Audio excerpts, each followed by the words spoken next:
What's up, vinyl community? It's Jason coming at you from the Jazz Basement. Hope you are doing well. It's been a minute. Sorry about that.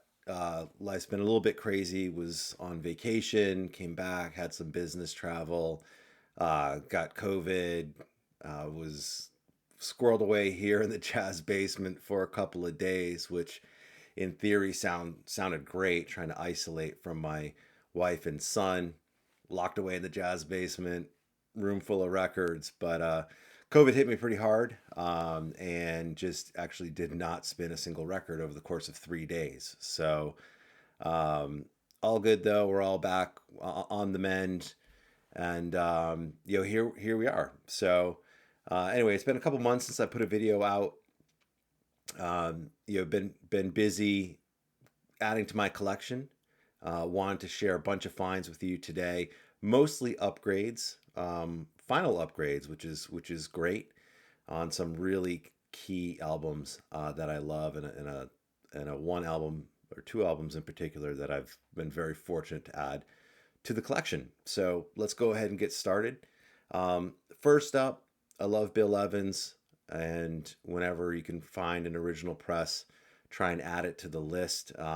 This one in particular, everybody digs Bill Evans. Beautiful. This is an original press that I had gotten. Was had it on my wish list on Discogs. Found a copy, interacted with the seller, and he sent me some pictures. And I was like, "Wow, that looks really clean." And just had a discussion with him. He's like, "Yeah, it's pretty clean. There's no scratches, no marks. Just plays with a little bit of surface noise." And I said, "Okay, no problem." But I mean, look how clean that is. As you can see, deep groove, beautiful real label. It's the small label, so the deep groove goes over most of it. Cleaned it through the ultrasonic, no problem, no surface noise. This thing is about as near mint as you can get. Obviously, this is a record that doesn't need a lot of introduction. The key I find with the Bill Evans stuff is to get as clean, or piano trios in general, to get as clean a copy as you can. I had OJC's Original Jazz Classics for a long time until this year. I had an OJC of that. Got a really good price on this one, so had to jump on it. Next up is one of my favorite Dexter Gordon albums. Absolutely must own, in my opinion. It's Our Man in Paris. I've had a couple of different copies of this. I had a 70s press, the Black Bee blue label, and then for a long time I had a Liberty press, a 1966 division of Liberty label. Had an opportunity to pick this up through actually an eBay seller, Strictly Headies. This is a true first. Really, obviously, you can see the jacket's super nice and clean. Um, First stereo press. Really nice and clean EX, and has the ear. Beautiful New York, USA labels. I love this album. Scrapple from the Apple, the great Charlie Parker tune kicking it off. And then probably my favorite jazz standard, which is A Night in Tunisia. So that's the side two, last song. Absolutely adore this album. Really happy to have a Final Destination copy of it in my hands. That was recorded when Dexter was spending some time over in Europe. He spent some time in Denmark and continental Europe, to kind of get out of the U.S. for a while. So really, really great. Next one, next few albums need no introduction. So first up, boom, our Blakey and Jazz Messengers Blue Note 4003. This is a first press. So you can see here on the font New York, Blue Note Records. There's no ink after it. Cover's in decent shape. Got a little bit of a ding slash impression, but pretty strong otherwise. I would definitely say VG plus. And then I had kind of went back and forth. I was at HR. They had this amazing haul come in. More on that in a future video. I mean, amazing haul, just like ridiculous. ridiculous stuff, probably like 40 or 50 records, all just everything you'd want to own, basically. And I had a bunch of them. There were some that I did buy. They're not going to be shown in this video. And they had this one. And at first, I looked at it, and the condition, as the longer I've sort of been in the hunting game, the higher my bar is in terms of standards, in terms of what I want to buy, and when I had looked at it, it had a few more surface marks than I had originally wanted. So I didn't buy it immediately. I kind of thought about it, went back and revisited it, and said, okay, none of this is deep, none of it's feelable. It's going to play better than it looks. Definitely after you put it through the ultrasonic, it was a little bit dirty, a little bit dusty. So I bit the bullet, bought it, got a really good price on it, actually. And, in all my time that I've been collecting, I had never seen a true first press of Monin. And obviously, it's a classic. You've got to have it. But again, this is Blue Note 4003. Notice there's no registered trademark after the note, or no ink after Blue Note Records up here on both sides. Deep groove, couple hairlines. When I look at it now, I'm like, what? Why did I even hesitate? But it wasn't just me. It actually was there for a couple of days. So other people just wanted to sit it out. They did have it a little aggressively priced initially, in my view. But I had a chat with them. I was like, listen, I think you're a little bit ahead of market here. So they brought it down to a more reasonable price, and cut me a nice little discount on top of it. So that will replace my 1962 super clean version of Monin that was also that I had got through, actually, from Dylan at Noble Records earlier this year. I don't think I ever showed it on my video, but if anyone's looking for a really clean copy of Monin from the early 60s, let me know. Next two albums, unbelievable. Two of my absolute favorites, three of my absolute favorites. But this next one, I've owned a second stereo press. I've owned a second mono press and still own a second mono press. And surprisingly, an original press was really hard to find. Original press being pressed at Plastilite, so it has the ear and the dead wax. And this is top five Blue Note for me. I spin this a ton, and it is Search for the New Land, Lee Morgan. The cover itself, you can see, is in really nice shape. No ring wear on. Usually, you see some ring wear around Lee's face, but all the seams are really good.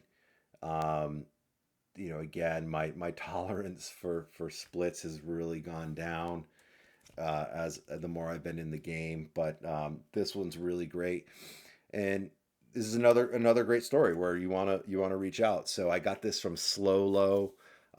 They're a shop, I think in Albuquerque, New Mexico. They used to do these online Instagram sales. Picked up a lot of stuff last year that I feel like they've stopped doing that. But every now and again, with my wish list, I just reach out, on Instagram and say, hey, do you have a copy of this? Have you seen anything? And for whatever reason, decided to reach out to them. Said, hey, do you happen to have an original press of Search for the New Land? It's eluded me, and they said, yeah, we do. They came back and said it's the first stereo, VG plus all the way around. I agree with the grading. They're spot on, and um, you know, again, just an absolute beautiful copy. First stereo. I absolutely love the title track, "Search for the New Land." It's most of side one. Just the way that it's composed is amazing. You kind of have this very noticeable theme, and then everyone that plays on the track kind of has almost like a solo section on it. So my favorite part's the Grant Green. It's actually later on. I think it's the second to last part. Unbelievable album. You outside of the title track "Search for the New Land." That's probably one of my favorites. It's right there with "A Night in Tunisia." One of my favorite albums. I like this better than Sidewinder. Some of his earlier stuff. Like if I could only have one Lee Morgan album, hand on my heart, it would be this one. Um, can't believe it's not a classic series or a tone poet. It's probably more of a classic series than a tone poet, to be honest. But um, just unbelievable and super happy to have that. This next one's another one that I've been searching for a long time. It's actually was the longest album that was in my Discogs wish list. They very rarely come up in Discogs. I had a Music Matters SRX, still have it, I guess. I had a '70s, white B blue label, but never was able to snip anything original. And had put my feelers out for a lot of my friends online. Excuse me. And this one individual in Detroit that I've helped get some stuff and said, hey, if you ever come across an original press of this, can you holler at me? It's one that I really really want. And he said, well, I'm actually, he's like, I might have a lead on one for you. Like, give me a couple of days. And he came back and he said, hey, I've got an original stereo that I can broker a deal for you, private sale. I said, yes, absolutely. So here we go. Wayne Shorter, Speak No Evil. I mean, unbelievable. Wayne Shorter, Freddie Hubbard, Herbie Hancock, Ron Carter, and Elvin Jones. Just an absolute all-star lineup. Covers, strong VG. There's some seam splits and things like that. The spine's okay. Backs, in nice shape. Um, the record itself is a solid VG plus. Um, really can't complain here. There's definitely some scuff marks and paper marks and things like that, but it absolutely does not affect play.